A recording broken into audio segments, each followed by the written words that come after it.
Welcome back to Horns High Studios for another episode of 666 Seconds of Murder. That means each one of these videos is less than 666 seconds or 11 minutes and 6 seconds. So no time to waste. Let's get right into it. But don't forget to like this video, drop a comment below so that it gets out there to more people just like you. And if you're not a subscriber, please consider doing that before you leave today. It helps the channel grow, and I appreciate it. It's important to remember that this video is for informational purposes only. These are just my opinions and speculation. I'm not an expert, but I'm just using some good common sense to analyze a case that interests us. I'm not saying anyone is guilty of anything. All of what I say is alleged. Now, for this episode, I'd like to discuss the Idaho 4 case and more about that hearing last week. Specifically, some observations about the FBI in this matter that, and some speculation of why they might be stalling to give up the evidence in this case, because something is really off here. Now, let's break it down in the simplest terms. I'm not an attorney. I'm just a guy with a high school diploma trying to use some common sense here, okay?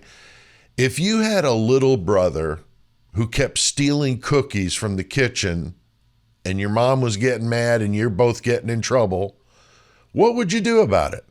Now, when I was a kid, obviously there was no such thing as video and all that kind of stuff. But today, totally, you'd be setting up some video somehow with a phone or a hidden camera, some way to catch him in the act so you could show your mom he was the one doing it. I mean, am I right?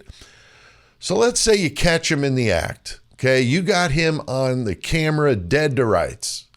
You've even got a fingerprint kit from Amazon and lifted his prints from the cookie jar. I mean, you got him, okay? So you go and tell your mom about it. You're all cocky. You bring the little cookie thief in for the discussion so you could see him turn red and embarrassed and then get punished. And when your parents ask to see the fingerprints and the video evidence, you don't say a word. You just go upstairs to your room and just shut the door. And when you're asked for this evidence repeatedly, time after time, over 18 months, just crickets, nothing, okay? Does any of that make any sense to you? No, because it doesn't make any sense, okay? The only thing that it does is tells me that the evidence is weak or it doesn't exist, plain and simple. I would hate to think that our FBI would be childish and not turn over evidence in a case as high profile as the Idaho 4. Turn this stuff over to Bill Thompson so that Ann Taylor can get it and look at this discovery. And they're required to turn that stuff over. I mean, if you've ever watched that movie, My Cousin Vinny, which, by the way, I've watched at least 100 times, then you know the simple requirements in a trial. They got to turn it over. Okay, my cousin Vinny said so. So what do you think? I mean, is the evidence they have weak? I think that's the case personally. The big piece of evidence that the prosecution claimed they had in the PCA was these phone pings, putting Brian Kohberger in what they said was the area of the King Road house. Well, we all know that the phone pings are completely useless because you could be in Pullman and ping off that Moscow Tower. The PCA said it itself. So they even in their own PCA pointed out the shortcomings of the whole process. So it's ridiculous. But this cast report that we keep hearing about is supposed to be coming. Keep hearing that. Moscow has a preliminary report, I've been told. And that's how they came up with the path that they claimed Brian Kohberger took to get to the house and then how he left. So where is this report? I mean, 18 months later, we're still waiting on this many discovery requests. I mean, it's so ridiculous. The defense needs this cast report so their expert can check it out. And the fact that it's taking this long tells anyone with any common sense that something is wrong. And my guess is the FBI knows the defense will tear it up with Cy and his expertise. Now, Detective Lawrence Mowry on the Moscow PD is the one that supposedly is working on the digital side of it. He was just given an award by the Secret Service for his work in that field, but I wonder, that just seems like an awfully well-timed news story that maybe that was done to kind of bolster his credibility a little bit. Just a hunch. Way too many coincidences in this case.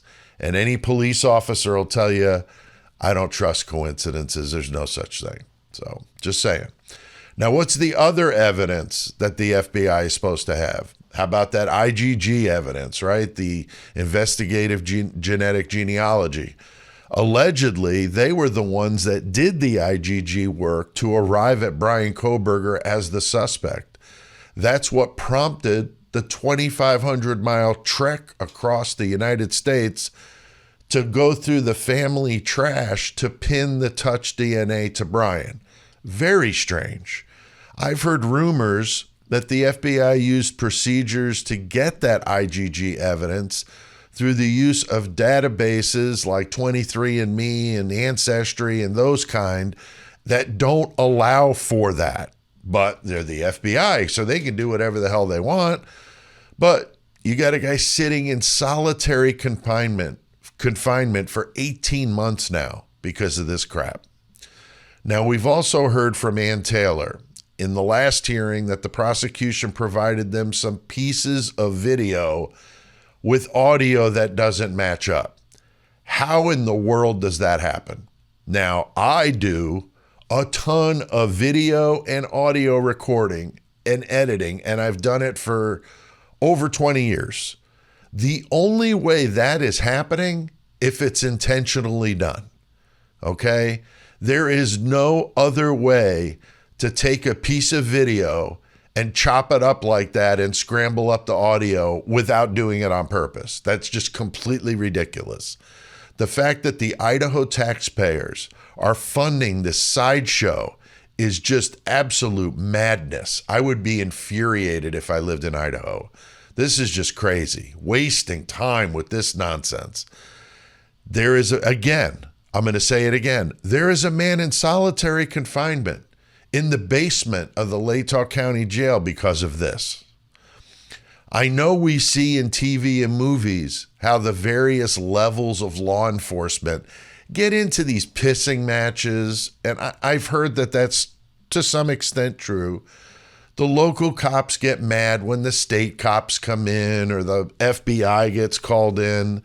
You know, I get it. High-profile cases, though, that happens all the time. So if they're the ones that led the investigation and used Brett Payne with the Moscow PD as kind of the local face to blame this mess on, then maybe that's why he's there. I mean, that's a possibility. It still baffles me that you're going to put a guy with 2 years of experience leading an investigation of this magnitude. So from that hearing, my take is that he's not, The FBI seems to have all the so-called evidence. Either that or Bill Thompson flat out lied when he said he was waiting for it. If that's true, that's disgusting. Now, one more time, there's somebody in solitary confinement in jail over this. So if Bill Thompson was serious about protecting Bryan Kohberger's rights, then he should put up or shut up. If not, let the man out until these people get their collective shit together. I'm going to be doing a Mother's Day live tomorrow. That's Sunday, May 12th, 4 p.m. to 6 p.m. Central, right here on this channel. And I'm going to be doing it with Unfiltered Lucky. You don't want to miss that one. It's going to be awesome. We're doing some Idaho 4 discussions, and also we're going to talk about some notorious moms for Mother's Day in the true crime world. So it's going to be good. You don't want to miss it. But definitely love to hear from you guys. Always I do. Comment below, and I appreciate all the well wishes. I was a little under the weather. I still am a little, but I'm getting better. But thank you for those that asked about that. I want to say thank you to my friends in the Horns High Club. You guys are awesome. I hope you guys enjoy the perk of getting your videos as soon as I upload them instead of having to wait like everybody else. But I do appreciate all of you guys that support this channel and watch these videos. And we'll see you next time for another episode of 666 Seconds of Murder.